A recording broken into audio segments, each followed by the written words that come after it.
Ang mambabarang ng Barangay San Pablo. Sa isang liblib na barangay sa probinsya, may isang matandang kwento na ikinakatakot ng lahat. Isang kwento na hindi maipaliwanag, ngunit itinaguyod sa mga henerasyon. Ito ang kwento ng isang mambabarang na naghatid ng kamatayan sa Barangay San Pablo. Isang araw, isang misteryosong sakit ang dumapo sa barangay. Si Mang Pedro, isang magsasaka, ang unang nakaramdam ng kakaibang sakit. Kinagabihan, sumakit ang kanyang tiyan at nahirapan siyang huminga. Kinabukasan, natagpo ang patay si Mang Pedro sa kanyang kubo at ang mukha nito ay tila naglalaro ng pandidiri at takot.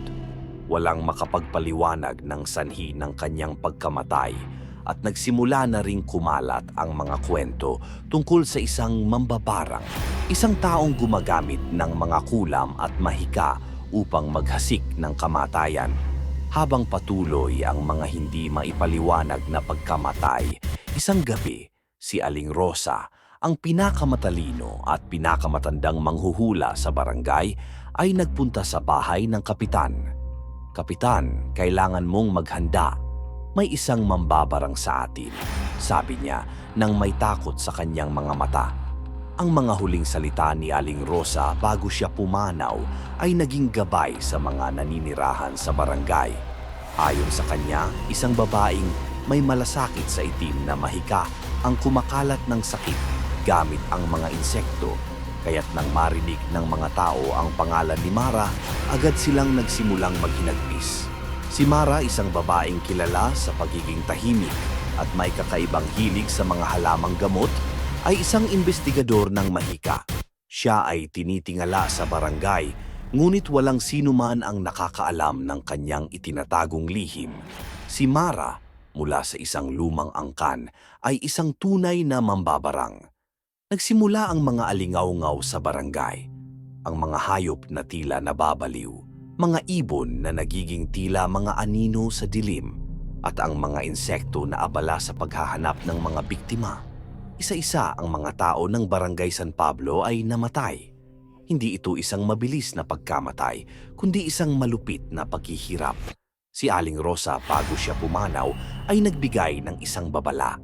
Si Mara ay may kapangyarihang magpadala ng mga insekto na magpapakamatay sa atin.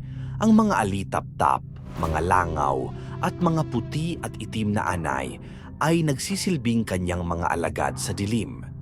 Habang lumalala ang kalagayan ng barangay, isang gabing madilim, ang grupo ng mga kalalakihan na pinangunahan ni Kapitan Esteban ay nagtangka upang tuluyang harapin si Mara. Sa kanilang pagdating sa bahay ni Mara, ang mga kalapit na puno ay tila nagkakaroon ng malupit na kaluskos at ang hangin ay nagiging malamig at mabigat. Ang mga ulap ay tila nagiging pula sa dilim. Pumasok sila sa loob ng bahay ni Mara at doon ay nakita nila ang isang di mabilang na bilang ng mga insekto. Ang mga anay, mga langaw at mga uod na umaatake sa bawat sulok ng bahay. Nang sumulyap si Kapitan Esteban sa isang sulok, nakita niya si Mara nakatayo sa harap ng isang malaking salamin, may hawak na isang maliit na kahon. "Bakit niyo ako hinahanap?" tanong ni Mara ng malamig. Ang mga mata niya ay tila nagliliwanag sa dilim. Bago pa makasagot ang kapitan, ang mga insekto na parang mga ulap ay dumapo at pumasok sa katawan ng mga kalalakihan. Dumadaan sa kanilang mga ilong, bibig at mata. Ang sakit ay mabilis at sa isang iglap, ang kanilang mga katawan ay nagsimulang magka-crumble, nilalason ng mga insekto mula sa loob.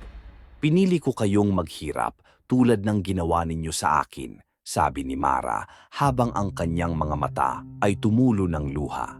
"Ang bawat isang piraso ng inyong katawan ay magiging pagkain ko." Bago mamatay ang mga kalalakihan, nahulog ang mga katawan nila sa lupa. Ang mga insekto ay nagsimulang magpalipat-lipat sa kanilang mga balat, mga laman at mga buto. Isang napakalaking ingay ang umabot sa buong barangay at sumunod ang katahimikan. Kinabukasan, wala ni isa mang tao ang natagpo ang buhay sa Barangay San Pablo. Ang mga bahay ay nagmistulang libingan at ang mga kalsadang dati puno ng buhay ay naging mumo ng kasaysayan. Si Mara, bagamat hindi nakita ng iba, ay iniiwasan ng mga tao mula sa mga kalapit na barangay. Minsan may mga alingaw-ngaw na nakikita siya sa ilalim ng buwan. Ang matay nagliliwanag at ang kanyang katawan ay puno ng mga insekto na nagsisilbing gabay sa kanyang paghihiganti. Hindi na muling narinig ang pangalan ng Barangay San Pablo. Wala nang nakarating sa mga katanungan tungkol sa pagkamatay ng mga tao at ang pangalan ni Mara ay naging isang malupit na alamat. At sa bawat taon, kapag sumik ang dilim ng buwan, ang mga insekto na hindi mawawala sa hangin ay nagsisilbing paalala. Ang mga mambabarang ay hindi kailanman mawawala.